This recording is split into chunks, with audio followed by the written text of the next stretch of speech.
오늘 본문 디모데전서 4장 6절부터 10절 그리고 디모데후서 2장 1절부터 3절 말씀을 통해서 주님 앞에 좋은 일꾼이 되라 라는 제목으로 은혜 나누기 원합니다. 우리 먼저 말씀을 위해서 기도드리겠습니다. 아버지 하나님, 빛으로 생명의 양식으로 우리를 구원하시고 회복해 주시고 온전케 하시는 하나님의 역사를 믿습니다. 이 시간 성령께서 우리의 혼탁한 생각과 마음, 태도, 습관 있다면 말씀으로 새롭게 해주시고 버릴 건 버리고 붙드는 것은 믿음으로 끝까지 붙드는 순종의 역사로 이루어지도록 이 시간을 주장하여 주옵소서. 우리 구주 예수님의 이름으로 기도드렸습니다. 아멘. 시대나 문화나 국가를 초월해서 대부분의 이 세상 사람들은 평생 살면서 늘 성취와 좋은 결과를 내기 위해서 열심히 살아갑니다. 선교지에 가게 되면은 하루에, 어떤 때는 한 달에 하루에 몇 불, 한 달에 몇십 불을 위해서 그토록 고생하며 열심히 살아가는 모습을 종종 목격하게 됩니다. 이것도 마찬가지입니다. 학교에 다닐 때는 학업 성취를 위해서, 회사 다닐 때는 업무 성취를 위해서, 사업을 위해서 불철주야 싸우고 있습니다. 세상은 일에 맡겨진 자리에서 성취와 결과를 남긴 사람들을 성공한 사람이라 환호하고 그에 대한 충분한 보상을 하기도 합니다. 그래서 큰 업적이나 지속적인 실적이 무엇보다 중요한 기업에서는 주어진 업무를 잘 해낼 수 있는, 아니 그보다 더 할 수 있는 인재를 가장 중요하게 여깁니다. 그래서 인재가 만사다 그렇게도 표현합니다. 특히 세계적인 사업을 그야말로 글로벌 비즈니스를 하는 초대형 기업에서는 직원들의 역량이 사업의 성패를 좌우하기 때문에 인재 발굴을 위해서 엄청난 철저한 관리 원칙을 정하고 그 많은 인력과 시간과 비용을 투입한다고 합니다. 성경을 보면은 하나님께서도 원하시는 주의 나라를 세우기 위해서 각 시대마다 세워 뽑는 인재들이 있음을 배우게 됩니다. 노아 시대는 노아, 아브라함 시대는 아브라함, 모세 시대는 모세, 여호수아 시대는 여호수아와 갈렙, 다윗 시대는 다윗. 시대마다 하나님께서 쓰인 사람이 있습니다. 신약도 마찬가지입니다. 12 사도의 시대가 있었고 베드로 바울 시대, 또 다른 그 기독교 교회 역사를 보면은 시대마다 하나님께서 특별하게 계획하시고 불러서 쓰임받는 인물들이 있습니다. 그들을 통해서 하나님 나라를 세우고 이끌어 나가십니다. 하나님은 그분의 교회를 세우시고 세상 나라에 하나님의 나라를 계속 지속적으로 확장해 나가십니다. 그리고 주님 뽑는 교회도 말씀을 태어나고 가르치는 목사, 장로, 집사, 또 권사, 평신도 다양한 사역의 자리를 부르시고 계십니다. 가정에도 있습니다. 한 가정의 지도자로서, 어머니로서, 아버지로서, 또한 세상에서도 주어진 하나님의 부름의 자리가 이렇게 있습니다. 하나님께서 그 많고 많은 다양한 사람들 속에서 그러면 어떤 기준을 가지고 어떤 자를 쓰실까요? 무작정 그냥 선택해서, 아니 우리와 똑같은 자격과 기준을 가지고 뽑으십니까? 주님은 어떤 조건을 보시고 칭찬과 상급을 주시고 반대로 책망하실까요? 오늘 특별히 임직을 받는 모든 분들뿐만 아니라 여기 계신 모든 분들은 거룩한 주의 제사장으로 부름을 받았다고 믿습니다. 주님의 제자입니다. 하나님께서 맡긴 사명이 있습니다. 오늘 본문 말씀을 통해서 정말 우리의 신앙과 우리의 사역의 그 부분을 진단해 보면서 더욱더 하나님 앞에 인정받는 그리스도의 좋은 일꾼이 되기를 주의 이름으로 축원합니다. 그러면 첫 번째 질문이 있습니다. 성경에서 말씀하는 그리스도의 좋은 일꾼으로 인정받는 사람이란 누구인가 합니다. 고린도전서 4장 1절과 2절은 이에 대한 대답을 줍니다. 사람이 마땅히 우리를 그리스도의 일꾼이요 하나님의 비밀을 맡은 자로 여길지어다. 그리고 맡은 자들에게 구할 것은 충성이니라 말씀합니다. 1절에 그리스도의 일꾼이라는 의미는 나를 위한 세상 사람들의 인정을 위한 것이 아니라 주가 되시는 주님을 의식하는 사람들이라는 뜻입니다. 우리의 주인이 누굽니까? 바로 예수 그리스도입니다. 하나님은 자신의 날 위해 섬긴 일꾼들에게 하나님의 비밀을 맡겨주셨다고 했습니다. 이 비밀은 예수 그리스도를 믿음으로 마음으로 영접하고 입으로 신하고 그런 자들에게 구원을 주겠다는 하나님의 그 엄청난 복음의 소식을 뜻합니다. 사도 바울, 아볼로, 베드로나 디모데처럼 교회를 아시아, 유럽 곳곳에 세우고 복음을 증거하고 주의 백성들이 자라날 수 있도록 그런 부르심과 사명을 맡은 자들이 있었습니다. 어떤 사람들에게 이처럼 영혼을 책임지는 이 하나님의 일을 맡긴다고 성경 기록합니까? 충성입니다. 디모데전서 1장 12절도 말씀합니다. 나를 능하게 하신 그리스도 예수 우리 주께 내가 감사함은 나를 충성되이 여겨 내게 직분을 맡기심이니 기록합니다. 하나님께서는 여러분의 외적인 세상의 다른 어떤 기준보다도 충성을 보시고 하나님의 일을 맡기셨다 했습니다. 디모데전서 3장 11절도 말씀합니다.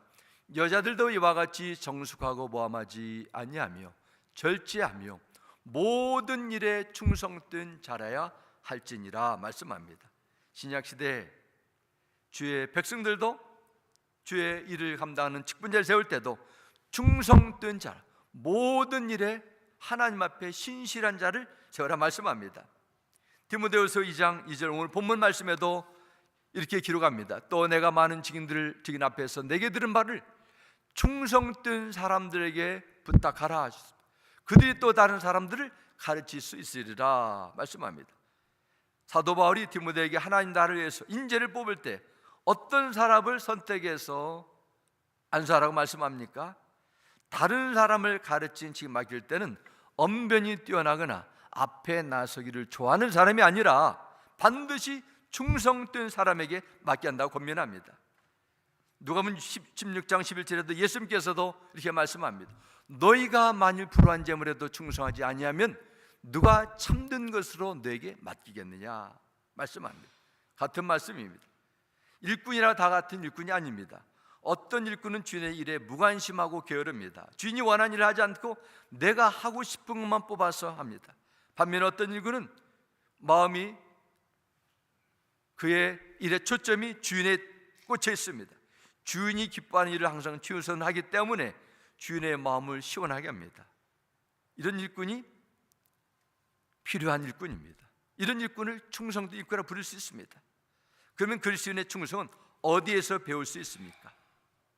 믿음의 주가 되시는 예수 그리스도입니다. 진정한 참된 충성의 모델은 예수 그리스도입니다. 그래서 우리는 예수님부터 충성의 섬김의 사역의 모델을 배우셔야 돼요. 요한계시록 3장 14절은 예수님이 이렇게 표현합니다. 라오디게아 교회의 사자에게 편지하라. 아멘이시오 충성되고 참된 증인이시오 말씀합니다. 예수님이 어떤 분이십니까? 충성되고 참된 증인이라 이렇게 기록합니다. 히브리서 3장 6절 말씀에도 그리스도는 그의 집 맡은 아들로 충성하였으니 성경 분명히 말씀합니다. 인간의 몸으로 오신 세상 죄를 짊어가는 어린 양으로 오신 주 예수 그리스도의 모든 사역은 하늘의 하나님 앞에 아버지 앞에 충성하였다 기록합니다. 우리는 예수님의 그 성품과 예수님의 충성된 그 사역의 모범을 답습해야 됩니다. 이 세상에 하나님 나라를 완성하기 위해서 인간의 몸을 입고 오신 예수님께서 사탄의 육을 끝까지 물리치시고 십자가에 죽기까지 마지막까지 하나님 아버지 앞에 충성하였다 성경에 기록합니다. 예수님은 그분을 믿고 따르며 주님을 모시는 자들에게 충성의 모범을 실제로 보여주시고 너희들이 나를 따르라 말씀하셨습니다. 그러한 충성된 삶을 이 세상에서 주의 사역을 위해 추구하라. 그런 모델로 내 삶 속에 신앙생활 속에 적용하라. 이게 말씀하고 계십니다. 고린도전서 2장 4절 2절에도 이렇게 다시 한번 말씀 보겠습니다. 그리고 맡은 자들에게 구할 것은 충성이니라 이렇게 기록합니다. 맡은 자에게 구할 것이라. 영어 성경 보면 이렇게 기록합니다. Those who have been given a trust must prove faithful. 하나님께서 우리를 충성되게 해서 은혜를 주셔서 사명을 주시고 섬길 수 있는 사역에 장수를 주시고 시간에 복을 주셨으면 이것을 증명하라는 것입니다. 우리를 불러주신 그 자체가 우리를 충성된 사명자로 당연히 만들어진 것이 아니라는 것입니다. 증명하라는 것이죠. 언제 증명할 수 있어요? 어려울 때, 고난이 찾아올 때, 나의 자존심이 나의 뜻대로 이루어지지 않은 그 여러 가지 일들을 만날 때 하나님 앞에 보여주는 나의 참된 충성의 모습이 될 수 있습니다. 고린도전서 4장 2절에 말씀한 것처럼 하나님 나라에서는 충성을 보여주는 것보다도 중요한 것은 없습니다. 반면에 하나님은 불충한 사람을 통해 일하기를 않기로 선택하십니다.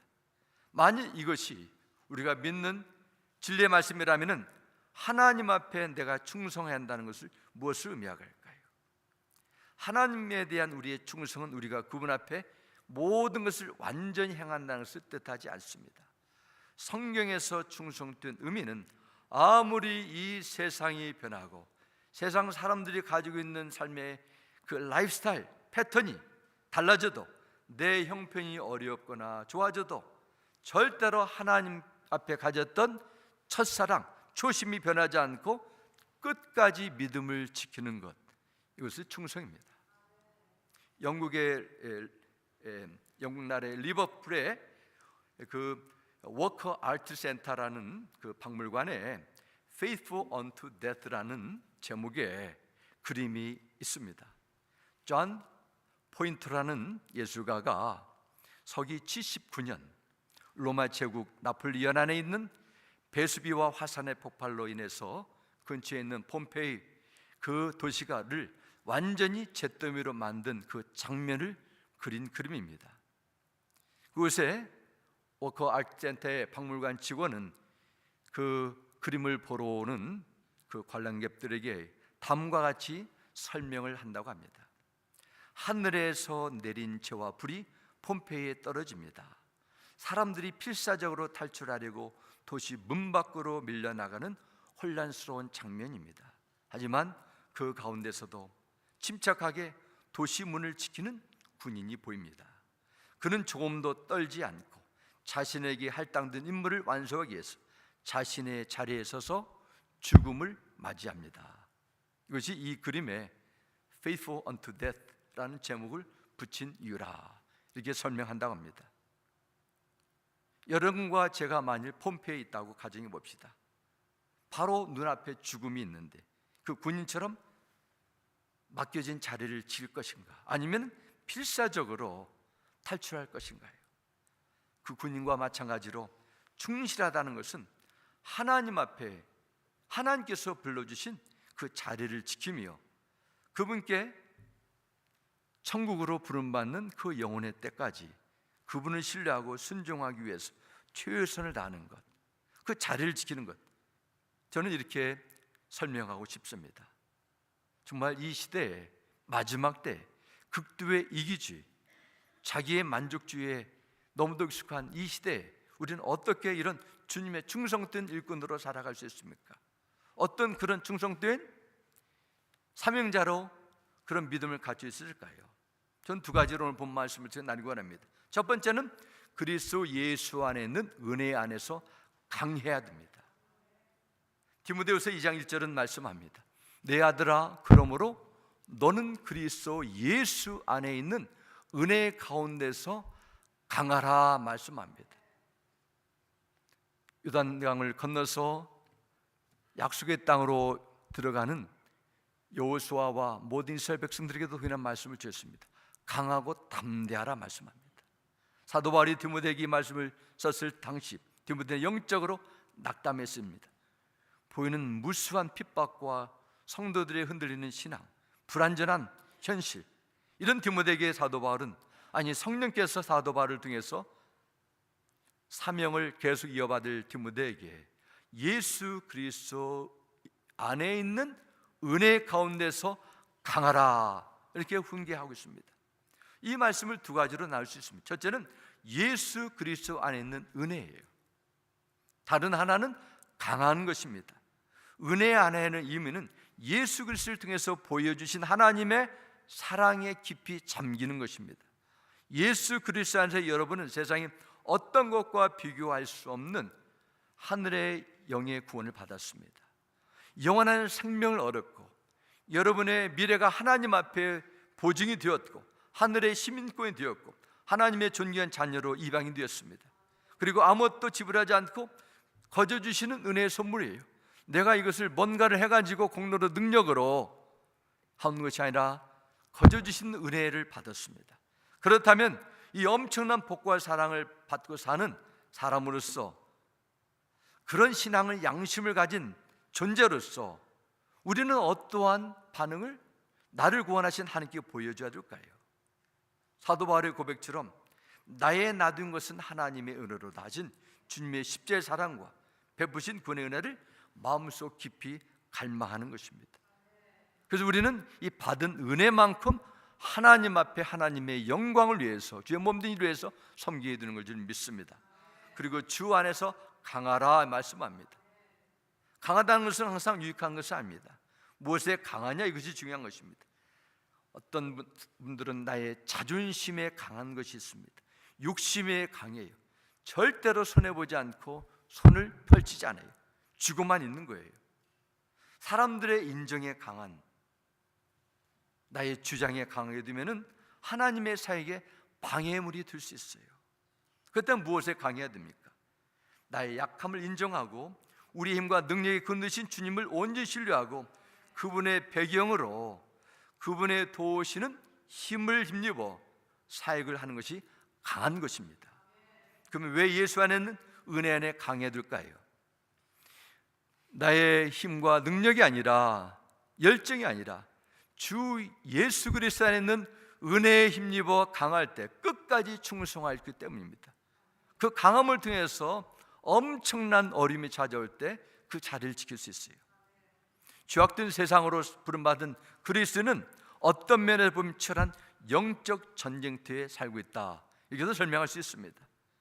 그래서 디모데후서 2장 우리 본문 3절 말씀에도 너는 그리스도 예수의 좋은 병사로 나와 함께 권한을 받으라 말씀합니다. 병사에게 있어서 가장 좋은 임무는 나라가 보낸 곳에 가서 영토를 보호하고 전쟁터의 자리를 지키고 주어진 책임을 감당하며 종국에는 전쟁에서 승리하는 것입니다. 군인으로서 가장 받기 힘든 것은 전쟁에서 패배해서 포로가 되는 것입니다. 믿음의 싸움에서도 마찬가지예요. 사탄은 끊임없이 유혹과 핍박을 통해 우리의 충성을 변질시키게 만들고 대적하게 만들려고 좌절과 절망에 빠지려고 시도합니다. 하나님께 충성하지 못하게 하고 하나님 일에 충성하지 못하도록 사람을 통해서 유혹하게 됩니다. 내 안에 잠겨있는 욕심을 통해서 가로막습니다. 하나님의 일에 무관심하게 만들어요. 부정적인 모습을 어떤 때는 보이므로 교회라면 나는 이제는 아무것도 하고 싶지 않다, 나는 더 이상 할 만큼 했기 때문에 이제는 손해보는 거 하지 않다, 그런 생각을 주입시킵니다. 하나님의 일을 하면서 상처를 당하게 함으로 교회에 깊이 섬기지 못하도록, 그러면 나중에는 시험에 든다는 그런 잘못된 왜곡된 생각을 가지게 만듭니다. 아니, 하나님이 시험을 주십니까? 사탄이 주는 것이죠. 각종 핑계거리를 줘서 하나님 없이 그냥 착하고 선한 사람처럼 살아도 좋다는 그러한 거짓된 생각을 계속 넘어줍니다. 우리는 이것을 넘어서야 돼요. 이겨서 해야 돼요. 죄악된 본성과 싸움, 이 세상과 싸움, 어둠의 권세, 사탄의 세력과 끊임없는 싸움, 모든 성도들이 매일매일 경험하는 삶의 현장입니다. 이런 싸움에 이기기 위해서 성도는 어떤 말씀을 주십니까? 예수 그리스도의 병사로 영적으로 강해야 된다는 것입니다. 고난도 감당할 수 있을 자리까지 나가야 된다는 것입니다. 부르심에까지 믿음을 지키며 끝까지 참고 견딜 수 있는 힘, 이런 힘이 모든 주의 백성들에게 필요하다고 믿습니다. 그러면 요한계시록 21장 7절에 이런 약속이 있습니다. 이기는 자는 이것들을 상속으로 받으리라. 나는 그의 하나님이 되고 그는 내 아들이 되리라 말씀합니다. 하나님의 믿음을 지키고 끝까지 인내하며 이기는 자들에게 하나님의 나라를 상속으로 받고 이기는 자들만이 하나님의 자녀로 살아간다고 요한계시록에 말씀합니다. 우리 그리스도인들의 또 다른 이름은 이기는 자예요. 로마서 8장 말씀에도 내가 넉넉히 이기는 이라 말씀하십니다. 승리하는 자와 같은 말입니다. 예수님은 우리의 믿음의 사람들이 이기는 인생을 살기 위해서 십자가에 죽으시고 주의 저주를 깨뜨려 주셨습니다. 예수 그리스도의 이름의 권세를 사용하도록 우리에게 그 은총을 주시고 메시키를 주시고 예수 이름으로 구하라는 하나님의 약속을 주시고 성령님을 보내주셨습니다. 주님은 우리의 연약함을 뛰어넘어서 승리의 열매를 맺듯 이러한 세상 끝날까지 함께 하시다는 약속과 영적 권세를 부여해 주셨어요. 그러므로 우리 그리스도인들은 예수 그리스도의 복음의 능력으로 우리 안에 잠재해 있는 주의 세력을 이기고 죽음의 저주를 깨뜨리고 세상에 주는 두려움을 물리치고 이 세상에 하나님의 주신 사명을 다 이루고 승리자로 사는 그런 부르심을 믿고 이길 수 있는 영적 비결을 발견해야 됩니다. 그 비결은 하나님께서 함께하는 성령 충만을 믿습니다. 신앙인의 충성 궁극적으로 성령의 열매예요. 9가지 열매 가운데 하나입니다. 성령을 받고 성령 충만을 반드시 받아야 어떤 상황에서도 흔들릴 때도 있지만은 바로 서게 되고 진정한 충성으로 맡겨진 일에 끝까지 감당해 줄 줄 믿습니다. 이 말씀은 디모데라는 한 개인뿐만 아니라 오늘을 사는 21세기의 주의 나라를 부름받은 여러분과 저에게도 동일하게 주시는 하나님의 권면의 약속이라고 믿습니다. 사랑하는 성도 여러분, 하나님 앞에 충성된 일꾼으로 천국으로 부름받는 날까지 사명 감당을 정말 원하십니까? 그러다면 먼저 나의 연약함을 겸손히 인정하시기 바랍니다. 하나님의 사역을 보지 못하는 내 인간적인 관점으로 내 신앙이 있다면 떨쳐버리셔야 되고 성령님의 통치를 사모하시기 바랍니다. 그러면 육의 소욕을 이기고 하나님의 신실한 사명자로 귀하게 쓰임받게 될 줄 믿습니다. 두 번째, 우리에게 본문을 통해서 준 메시지는 지속적으로 양육과 훈련을 유지하라 말합니다. 그래서 중요한 것은 지속적인 것과 유지하는 것입니다. 그리스도의 충성된 일꾼이 되기 위해서 필요한 두 가지가 있는데 바로 양육과 훈련입니다. 양육이라는 것은 어린아이가 쑥쑥 잘 자랄 수 있도록 필요한 영양분을 공급해 주는 것입니다. 몇 년 전에 저 이북에서 탈북한 탈북자 선교팀들이 와가지고 우리 교회에서 간증과 찬양 집회를 했는데 그분들이 그런 짧은 내용을 나눈 것같습니다. 저희들이 정말 어릴 때 제대로 충분한 영양분을 섭취하지 못해가지고 이렇게 성장기에 그런 성장할 수 있는 기회를 놓쳤습니다. 그런 솔직한 고백이 있었습니다. 어린아이에게도 필요한 영양 공급분이 필요합니다. 어른도 마찬가지예요. 몸에 좋은 음식을 먹어야 건강을 유지할 수 있습니다.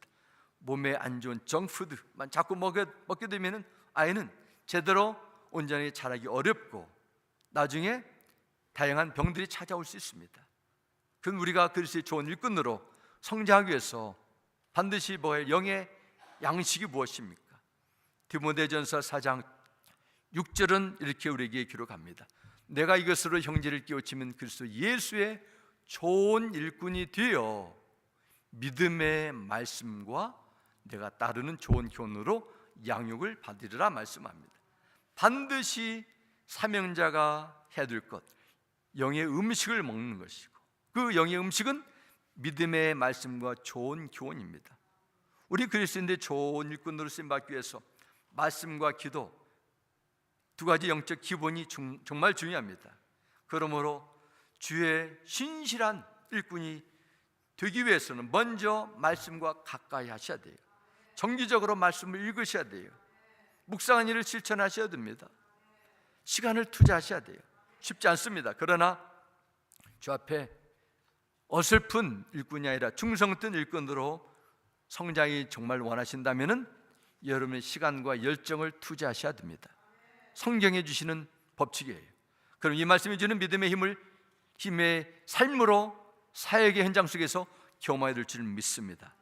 그 힘이, 그 영적인 힘이 여러분의 삶을 변화시키고 주의 좋은 일꾼으로 성장하도록 이끌어 줄 것입니다. 내가 받았던 말씀으로 누군가 믿음에 선한 영향력을 줄 수 있는 그런 귀한 사람으로 반드시 쓰임받게 될 줄 믿습니다. 그리고 또한 우리가 기억할 것은 이런 좋은 교훈으로 영의 양식을 통해서 양육을 갖는 것뿐만 아니라 좋은 교훈이 되지 않는 좋지 않은 교훈, 몸에 해로운 것을 다 버려야 돼요. 7절 한번 먼저 보여주겠어요. 7절, 그것이 무엇입니까? 망령되고 허탄한 신하라. 오늘 본문 4장 7절은 기록합니다. 버려야 돼요. 건강에 유익한 음식을 맛이 없다고 싫어하고 내 입맛에 당긴다고 자극적 음식만 찾게 된다면 몸에 해롭습니다. 말씀은 멀리하고 내 시각에 청각에 재밌고 짜릿한 그런 온라인의 컨텐츠에 너무 중독되어 있다면, 빠지게 된다면 이것은 망령되고 허탄한 신에 빠질 수 있는 가능성이 있습니다. 그렇다고 절대로 해롭다는 것은 아닙니다. 유익한 것은 취하시기 바랍니다. 그러나 하나님의 말씀을 먹지 않고 엉뚱한 데 나의 마음과 내 시간이 든다면 그 사람의 영혼은 반드시 병들게 돼 있어요. 영적인 성장을 이룰 수 없습니다.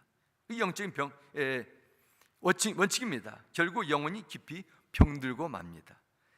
영의 양식을 먹지 않고 세상이 주는 정푸드만 먹는 상태에서는 주의 좋은 일꾼으로 쓰임받을 수 없다는 것이죠. 그래서 우리는 하나님의 말씀을 골고루 정기적으로 충분히 먹어야 하고 세상의 나쁜 것들은 멀리 하셔야 돼요.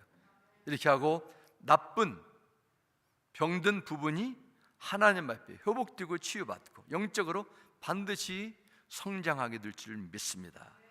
두 번째로 우리에게 필요한 것은 하나님의 말씀으로 양을 받을 뿐만 아니라 경건에 이르는 훈련을 가져야 돼요. 오늘 본문 7절을 기록합니다. 망령되고 허탄한 신화를 버리고 경건에 이르도록 내 자신을 연단하라 말씀합니다. 계속 연단하라, 훈련하라 말씀합니다. 그리고 8절은 기록합니다. 육체의 연단은 약간의 육이 있으나 경건은 범사의 육하니 금생과 내생의 약속이 있느니라. 이런 주신 귀한 주의 약속의 말씀이 있습니다.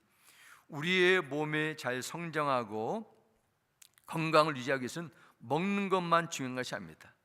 또 다른 한 가지 있는데 바로 운동, 육체의 연단입니다. 여러분 가운데 육체의 연단을 통해 건강을 잘 지키는 비결을 잘 아시는 분들도 계실 줄 압니다. 우리 찬양팀 사역하시는 우리 김지현 지사님은 여기에 전문가십니다. 수십 년 동안 여기에 연구하시고 활동한 그 육체 건강의 전문가신데, 육체의 연단을 하지 않게 되면 스트레스에 노출되고 면역성이 떨어지고 쉽게 피곤을 느끼는 일을 그만둘 수밖에 없습니다. 지속적인 훈련이 없는 상태에서 좋은 일꾼이 절대로 될 수 없다는 사실을 인정하셔야 돼요. 영적으로 훈련되지 않는 일꾼은 반드시 시험이 들고 교회 공동체에 어려움을 줄 수 있다는 것은 성경의 원칙입니다. 금년 2월에 미국 유타주에 있는 한 육군 부대에서 발생한 그 육군에 사용하는 아페치 이 헬리콥터 사고가 발생했다고 합니다. 근데 6개월이 지난 후에 지난주에 그 조사 결과를 미국 신문에 보도했습니다. 제가 그 기사 읽으면서 어떻게 미국에서 이런 일이 일어났을까 의아하게 됐습니다. 이 아페치 헬리콥터가 최고로 성능이 좋은 헬리콥터로 알려졌는데 이 두 대에 1억 달러가 넘는다. 엄청난 비싼 이 아페치 헬리콥터인데 이 아페치 헬리콥터를 조종했던 조종사가 겨우 35분 동안만 시뮬레이터로 직접 하지 않고 스크린 앞에서 연습하고 조종을 하다가 헬리콥터가 이륙을 했는데 착륙하는 법을 몰라가지고 나중에는 4번째 착륙하다가 떨어졌다. 다행히 부상만 당해서 병원에서 치료를 받게 됐다 합니다. 조종사들이 실제 병원 비행과 흡사한 상황에서 조종 방법을 연습하기 위해서 제작한 것을 비행 시뮬레이터라 이렇게도 부릅니다. 그러나 화면 앞에서 배우는 것과 실제라는 것 차이가 있죠. 어떻게 그런 일이 일어날 수 있습니까? 물론 이 사람이 폭격기를 조종한 그 공군 파일럿이라 해도 그렇죠. 다른 세계입니다. 영적 세계도 마찬가지입니다. 경건에 이르기 위해서는 반드시 훈련이 필요해요. 어떤 훈련입니까? 앞부분에 말씀드린 것처럼 말씀과 기도의 훈련이에요. 날마다 일용할 양식을 먹고 정해진 시간에 긴 기도를 실천하는 것입니다. 성도 간의 교제를 통해서 서로 함께하는, 서로 용서하고 내 자존심을 내려놓는 그런 훈련이 필요합니다. 이런 영적인 훈련이 따라줄 때 내 신앙 인격이 변화가 시작됩니다. 주의 본성이 죽고 하나님의 뜻을 이루고자 하는 거룩한 열망이 생기게 됩니다. 잘못된 습관을 떨쳐버릴 수 있습니다. 이런 훈련이 없이 이 사람 교회에서 재정적으로 잘할 수 있고 뭔가 할 수 있고 능력이 있고 사회적인 경험이 있고 해가지고 훈련 없는 자들을 일꾼을 세워가지고 교회에 많은 피해와 어려움을 주는 경우가 너무도 자주 번복되는 것을 보면서 참 안타깝습니다. 저도 많은 오해를 받았어요. 목사 혼자 다 하려고 일꾼을 안 시키는구나, 그런 소문이 많이 들기도 하고 그랬는데 저는 확신합니다. 성경에서 나오는 메시지 분명해요. 훈련되지 않은 주의 사명자 일꾼은, 영적 지도자는 반드시 때가 되면 교회에 어려움을 가져다 준다. 성경적인 사실입니다. 주와 유혹에 넘어지고 자존심의 죄악에 본능에 끌려갈 수밖에 없어요. 그래서 디모데전서 4장 15절 16절을 말씀합니다. 이 모든 일에 전심전력하여 너의 성숙함을 모든 사람에게 나타나게 하라 말씀합니다.